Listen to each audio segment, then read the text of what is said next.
I wavered on the bootcamp decision for probably almost a year. I have spent the last 2 years honestly kind of shocked that I even got a job, shocked that I've kept my job in UX. This was a bet I was making on myself. This was an investment that I was like strategically making. That is one of the biggest reasons why I find it hard to like wholeheartedly recommend bootcamps to people.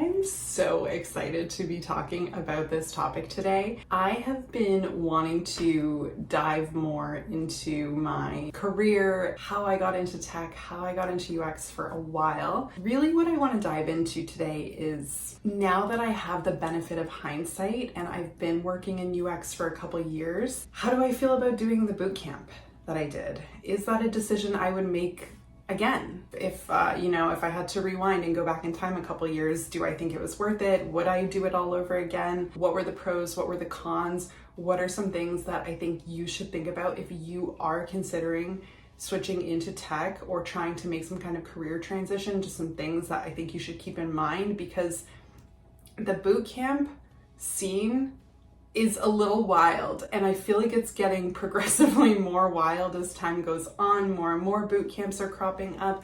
I know I've talked to a bunch of my friends about this in the last year who are also looking to make career transitions, and it's just overwhelming. Like, it's a lot going on. So I just want to give a super honest, super approachable, like casual chat about this to really break down what my feelings were about this. For a little bit of context, I have been working as a researcher for a long time. I have a master's degree. I had already been working for quite a few years as a career researcher for universities and nonprofits when I started to think about making the switch to UX, and that was during the pandemic. And so for me, UX research just jumped out as a natural choice. I knew a lot of academics and people who had come out of PhD programs and things like that had successfully moved into UX research. That was the path of a couple people I knew, so I knew that that was like a possible path. It just seemed like an organic shift.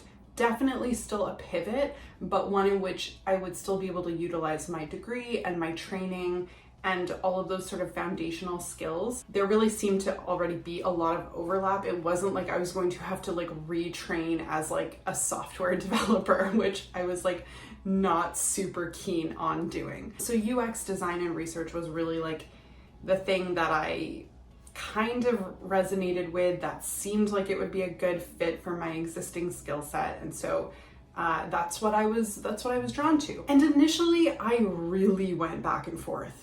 I wavered on the bootcamp decision for probably almost a year before I decided to pull the trigger. I remember talking to my partner at the time. He worked in tech, and he kind of was giving me like a lot of guidance and just insight and things like that. I started applying for jobs in UX just to see like if I would hear anything back. Spoiler alert, I didn't get a single, not so much as an email back. And I was, doing research and watching YouTube videos, trying to self-teach, essentially, trying to read more about UX. I was doing informational interviews with some, friends of friends. A good friend of mine in New York, like her sister worked in UX at Google. So I was sort of like, people were very kindly introducing me to friends, colleagues, things like that. So I could just chat with people and kind of like find out more about what the day-to-day was of a UX designer or researcher, like what product design entailed,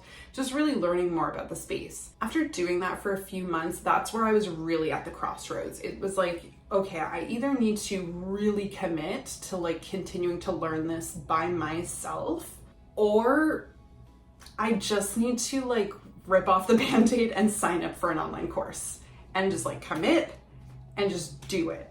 And knowing myself, I knew that I would benefit from the structure of school. Trying to do this independently and like self-teach and create like my own curriculum and try to just use like Google certificates and like YouTube videos, I was like, that's just gonna be a mess. And I don't think I'm gonna do it. Like, Just be honest with yourself about what type of person you are. Are you really the kind of person who's going to like put a whole organized curriculum of UX design or data science or cybersecurity or whatever it is, and are you actually going to stick to it and follow it for like 10 to 15 hours a week in your spare time? If you are that kind of person, like, bravo. I have no doubt that you will be successful and thrive in any career that you choose, because you clearly have the executive function of a god/goddess. I do not have that. Executive function is nowhere to be found. So I knew myself. And that was really what drove the decision originally. Like, I just knew I was working full time.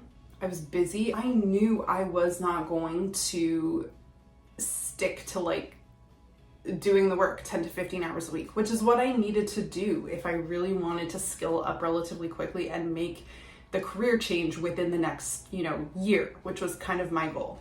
And so with that, I was like, let's do it. Let's pull the trigger. Like, let's start really actually like doing more research and start scoping out some of the boot camps. Like, let's see what's involved. So I started shopping around online. I looked at all the usual suspects, like General Assembly is like a really big name, but there were also some other ones specific to New York City, because I was still living in New York City at the time. So I think like Flatiron Institute maybe is coming to mind. And I also think like maybe even some of the universities offered sort of like certificate programs in UX. I could be wrong and don't quote me on that, but I feel like Columbia and NYU maybe offered like specific programs. So I investigated all of those options, shopped around, looked at prices, looked at pros and cons, looked at what they all offered. And something that was super important to me, and to this day I think is the most important, like arguably one of the most important aspects of boot camp, and really like what sealed my decision and is one of the reasons I would wholeheartedly recommend like doing a boot camp to someone, is that the boot camp I ended up selecting had one-on-one mentoring weekly. And again, revisit my earlier point where like executive dysfunction is an issue for me. And so I knew that having like a point of contact, a one-on-one person who I would be talking to every week about my work, it would help keep me on track. It would help hold me accountable. Obviously there's all the benefit as well too of like, you need somebody critiquing your work. Like, this was primarily a UX design boot camp. So 90% of the work I was doing was in product design. It wasn't in research. And I was very happy about that, actually. I was like, I already know how to do research. What I need to learn is the foundational elements of product design. What makes a good design? I needed to learn the language and the vernacular and the lingo of product design so that I could communicate with my product designers and product managers and, all of the stakeholders that I would go on to work with. So I was actually really happy to be spending most of my time learning about product design. But because of that, because it is a creative industry and it is design oriented, like having someone critique your work and getting regular feedback on your designs is incredibly important. Especially because I had no background in UI or graphic design or visual arts or anything like that. Like, I was starting from scratch. So I really wanted somebody to like rip apart my work when it came to UI specifically, and visual design, typography, color palettes, like all of those things. And having that one-on-one mentor, this person that I trusted, he was so wonderful. Like, I truly lucked out and won the lottery of mentors that I could have been assigned, because he was just phenomenal. And to this day, I still think about him like at least twice a week, just doing my day job. He played such like an instrumental role in my success in the program, and that was one of the elements I looked for when I was looking at boot camps. Like, I did want to have that one-on-one attention, and I wanted to have someone who would hold me accountable and support me along the way. Because my bootcamp ultimately ended up taking about 16 months. It was a long process from start to finish because it was over 700 hours of content. So like some of my peers were doing the course full time. They were really doing 30, 40 hours a week, and they were able to knock it out in 6 months. But I was just like, I'm working 40 to 50 hours a week. There was still a pandemic going on. This is 2021 or early 2022. You know, I was working in person 2 days a week at that point. You know, we had gone back to hybrid, so I was also commuting from Brooklyn into Manhattan. There was just a lot going on in my personal life. The stars did not align for me to complete this course quickly. Let's just put it that way. And so I was all the more happy to have someone who was like rooting for me and supporting me, you know, from start to finish, and really kind of like looking out for me. And he just became such a trusted advisor, and I valued his feedback so much. So that is something I think you need to think about, like as to whether or not it's worth it, because that one single thing is like, I think honestly the difference for me of whether I think the boot camp is worth it or not. Like to me, it was worth it because of Jay. That might sound a little bit extra, but like that's how valuable he was as a mentor to me. You might have a different style and you might not feel like you need that much attention, and maybe it is a little different in fields like if you're doing more like a coding boot camp, or you're doing data science or cybersecurity, like maybe you don't need someone checking your work. Essentially, maybe you don't need that kind of feedback. Maybe you can get a lot more done just, you know, with your peers, or looking things up online, or hanging out in a Discord server with like a bunch of your classmates and like figuring things out that way. Like maybe you don't need that one-on-one help as much, but I felt like for design, I would have been lost without that. So I think it also just really depends on what kind of program you're looking at. Another thing is obviously cost. And these programs are expensive, and my program was no exception. And that is one of the biggest reasons why I find it hard to like wholeheartedly recommend boot camps to people, because I'm trying to think honestly about what most people's financial situations are, and if paying that much for a certificate program really makes sense. And honestly, for a lot of people, I don't think it does. Like these courses I'm talking about are in the range of like $5K, $7K, $10K, $15K USD. I did have to weigh the cost really carefully, because I did go into debt to do this. Like I did not have $8K, $10K just like sitting around. This was a bet I was making on myself.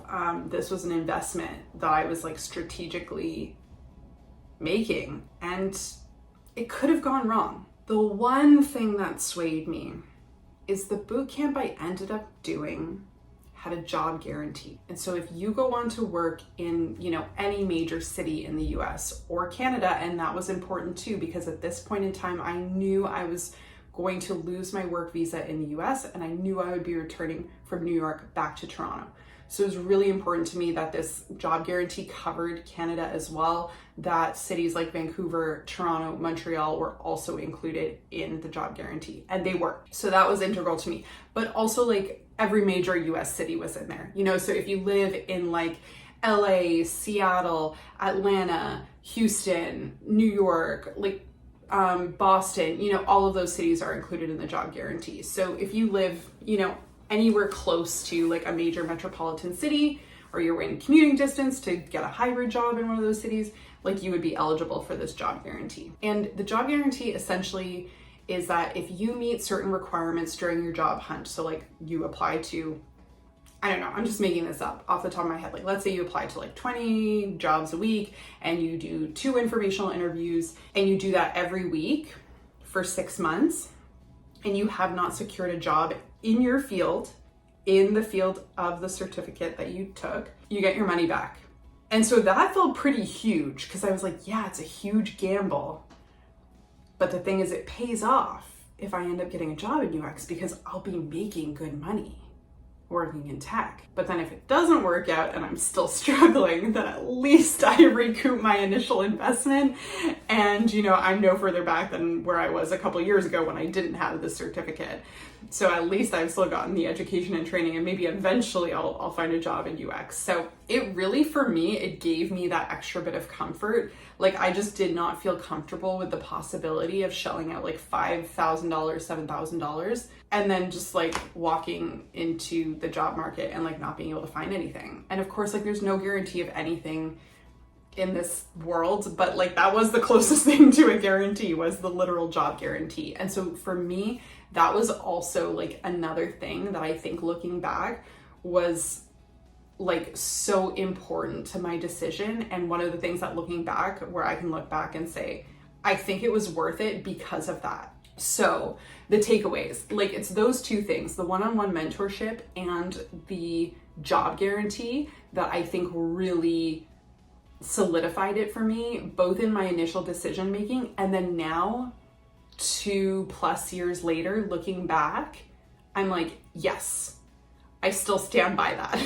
The bootcamp was worth it for me because of those two things. And so if you are looking at boot camps, like I would really, really advise you to think carefully about those two factors. And then if there are other things that you know for you, for your personality, for your style of learning, be on the lookout for those specifically. Like you can find a boot camp that will cater to what you need and will offer the kind of, style that you are looking for. I will also say though, like, another area where I struggle with advising this, across the board, I think it was very different a few years ago when tech was really in its heyday and like the tech bubble was just so massive and everyone was getting these, crazy jobs in tech and they were paying so much money and all of that. And it was like really this like gold rush in the tech industry and there was like so much VC money coming into the field. Like, what a time to be alive.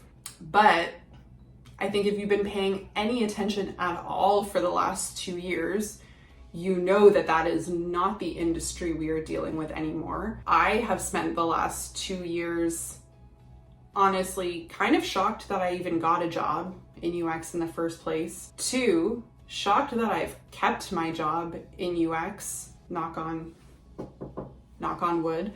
And I have, in my very brief time in tech, already been through rounds of layoffs. Yeah. So I made this transition at probably the worst imaginable time.